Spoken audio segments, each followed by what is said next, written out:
So in this video, I wanted to give a bit of an update to my yoga practice, and I also wanted to give out some tips for somebody who might be considering starting their practice for the first time.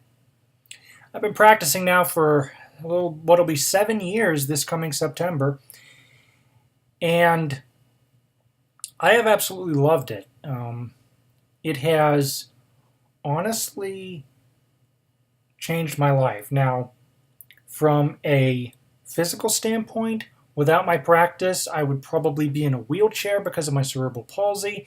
From a mental and emotional standpoint, if I didn't have the practice, well, I'd probably be a lot more bitter. I'd be, ugh, I don't want to think about it.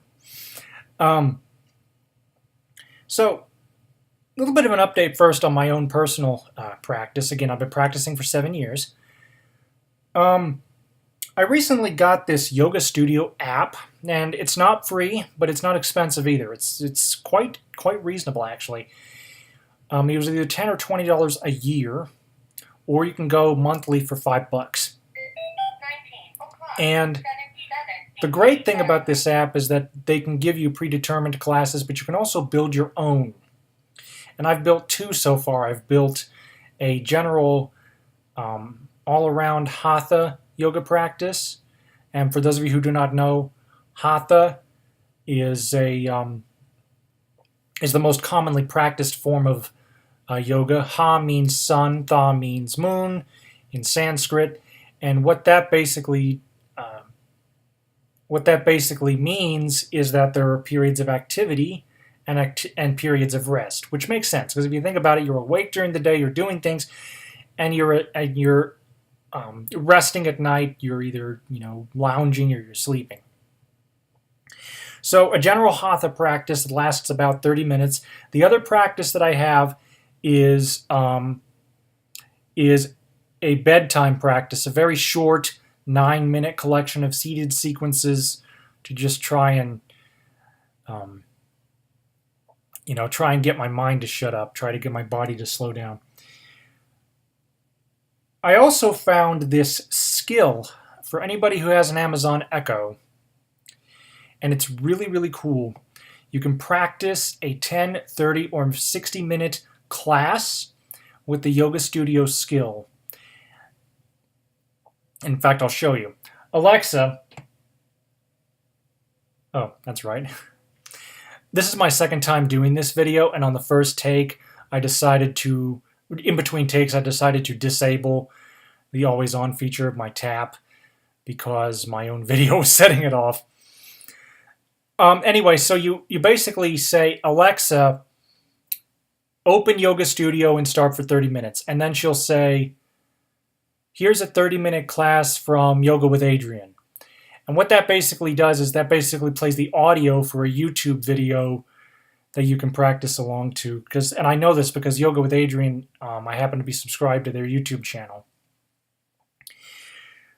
And it's a free skill, and it's just a really nice way to practice. I will say that this particular skill would not be recommended for first-time people who are just entering the practice of yoga. And the reason is because since it's completely audio-driven, for those of you who can see, I can imagine that would throw you off. And for those of you who cannot see, because the videos are randomly picked, there's really no say in what you're going to get.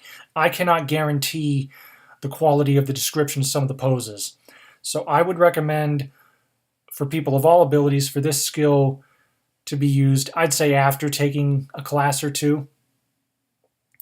Keep in mind, I'm very new to this skill, so if there's a way to adjust the level, I don't know what that would be. So here are my beginner tips. I always say that you can tell somebody who is a beginner by the fact that they don't take off their shoes or the fact that they're trying to practice in jeans. You want to come in your traditional, gym outfit, as it were. And you do want to take off your shoes. 2 reasons. 1, it will help you to perform the postures better. That's from a physical standpoint. 2, from a spiritual standpoint, from a more mental standpoint, as it were, it helps you to become more, shall we say, more connected with the earth, more at one with your environment, more. One of the things that I enjoy about the practice is the fact that I can basically retreat away into my own little world. And that's one of the things that being more connected to the earth can help you to do. And keep in mind, that doesn't happen overnight. I mean, I've been practicing, like I said, for 7 years. And after about the third year, I started, or maybe it was longer than that. I started having periods during the class where I would hear nothing. And it's not because my hearing went bad. It's because my state of being would retreat into its own little world. And I spoke to my yoga instructor about this, who was a good friend of mine. She was teaching the class at the time. She said she was just ecstatic because I'd learned how to quiet my mind. And there are days when I can do this and days when I can't. And if you're brand new to the practice, it'll take you time. It will take you some time. You know, it is not something that is achieved overnight, much like riding a bicycle or learning to sing opera. So take off your shoes. Invest in a thicker yoga mat. Now I started practicing with a thinner mat, which was a gift to me from the instructor. Because if you practice at a gym, you definitely need to bring your own mat. And that mat needs to be a thicker mat because you're going to be practicing on the hardwood floor. Otherwise, your knees might complain. I know mine do. But the other reason you want to bring your own mat is because, let's think about it. I mean, this is the gym. You have no idea who's been on there. You don't know what sort of person's... Blech. I don't even want to get into it. So invest in a thicker mat. I found one on Amazon for $17. The only thing I don't like about the thicker mat is the fact that it's much more difficult to get your straps back in after practice. And maybe that's just me, but something to be aware of. Most importantly, and this is one of the biggest mistakes a lot of newbies tend to make. Do not, under any circumstances, try to keep up with the more experienced yogis. You're new to the practice. Your body is not yet used to these sorts of postures. A lot of men don't prefer to enter the practice because they would say men are not supposed to bend that way.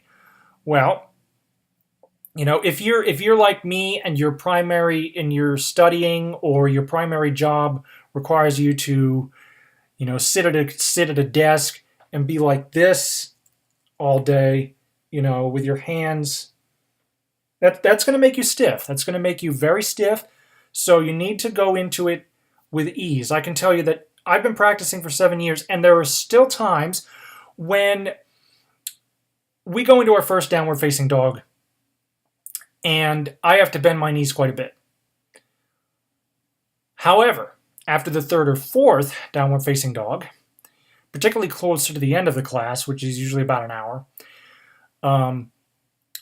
I feel a lot more free, as it were, a lot more limber. So, do not try to keep up with the other students who might be more experienced. If you can find a class that is strictly 100% beginners, which obviously I myself would consider somewhere between beginner and intermediate, and I still attend the beginner class, so obviously that's not guaranteed. But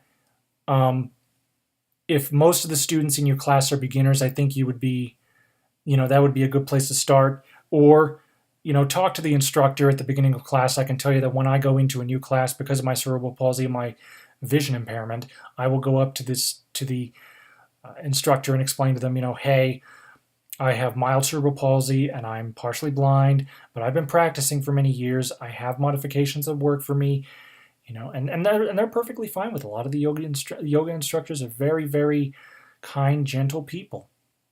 It's one of the other reasons I love the practice, is that you basically, it helps you to retreat into a world of peace. And after you've practiced for a while, you will understand what I mean by that. So don't try to keep up with the more experienced people. My instructor, the very first instructor that I had, he would say, beginners stay here, regulars come along with me. So if you can find an instructor like that, that would be a good place to start. Above all, listen to your body. I hate going into pigeon. It is way too intense for me at times. There was only one time when I was able to successfully, gracefully flow into pigeon. I haven't been able to do that since. Just that one time, and I wasn't even thinking about it. It just happened. So listen to your body. If the instructor offers you a modification, take it. Most instructors will.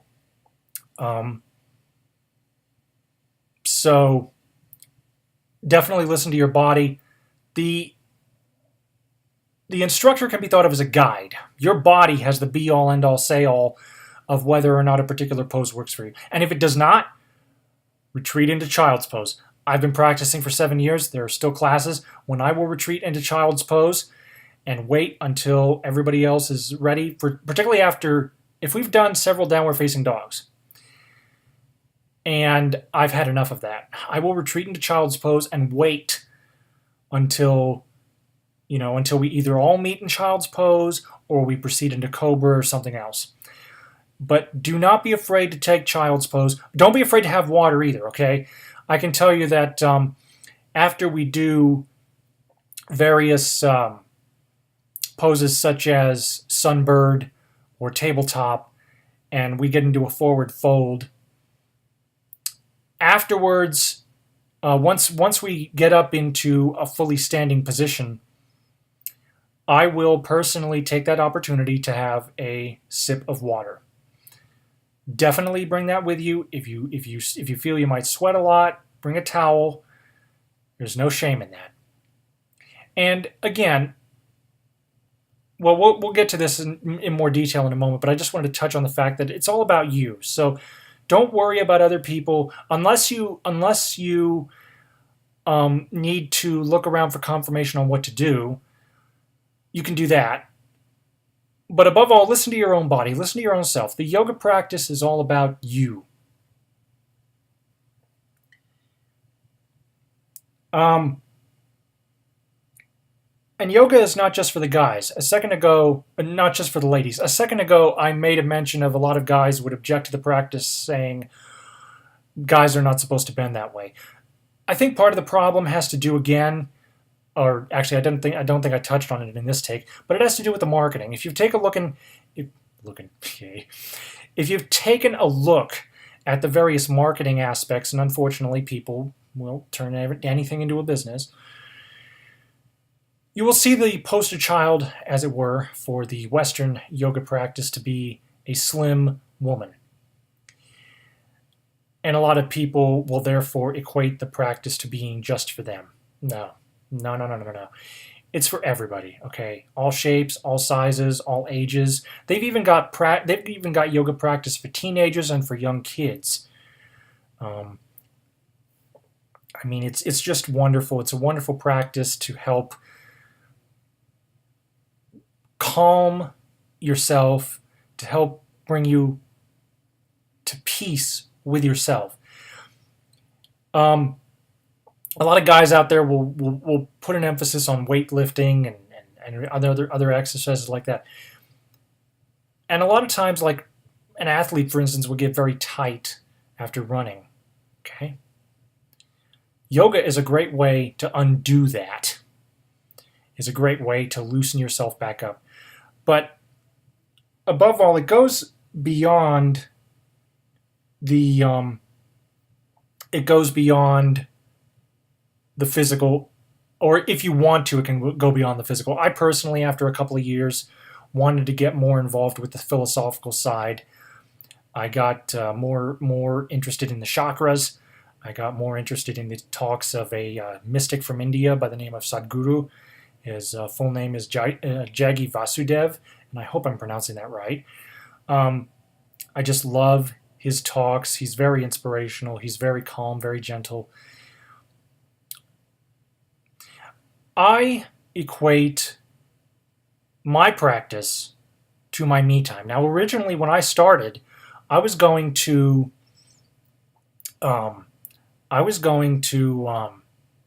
primarily look at ways to, relieve some minor back pain that I've been having from sitting all the time. It started out that way, and then over time, it just transformed my life. And again, we go back to me being able to quiet my mind. I don't get near as upset as I used to. I just let things fall by the wayside. And over the years, my practice has led me to understand that everything happens within us. For instance, if I were to touch your hand, I wouldn't know how that felt to you. Only you would know how that would feel to you.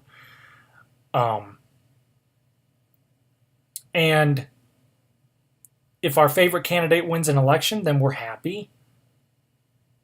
And if a favorite candidate loses an election, then we're sad. Well, consider this. Those are feelings within yourself. Those are emotions that, if you think about it, you can control. Over the years, I've started looking at society as an outsider. And what do I mean by that? Well, I look at the planet of humans as pockets of other humans. I don't look at it as country. I don't look at it as race. I look at it as a singular populace. And over the years, the practice, my personal practice, my realization through my yoga practice of the fact that we are all the same, we should not be in competition with each other. Yoga has helped me to realize that. So it's really been transformative for me. And I mentioned earlier about being able to quiet my mind. Put yourself into a sphere. Basically, you close your eyes, take a deep breath.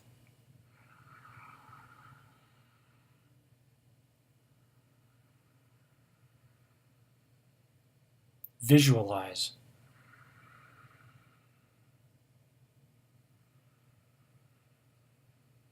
You see a white light which cocoons you and keeps you safe. Now, I'm not going to get into a full meditation here, but you use your mind's eye, your imagination, as it were, to visualize these things, and it really does. It's just amazing the effects that it has. But if you're a beginner, don't expect this sort of thing to happen overnight. I, again, had to rearrange and modify some poses. That's perfectly fine. There is no competition. Again, we go back to the sphere of light. You are responsible for you, okay? The practice is yours and yours alone. If you want to retreat into child's pose, that's perfectly fine. Don't try to keep up with the others. Remember to take your shoes off and just let yourself, don't have any expectation, okay? Just let yourself do what yourself is going to do. And that's it's actually kind of neat. I like that. Let yourself do what yourself is going to do. But these are some personal tips that I've come up with over the last 7 years of seeing other people practice. And if anybody wants me to go into any further detail, I'd be happy to. Feel free to comment. And namaste.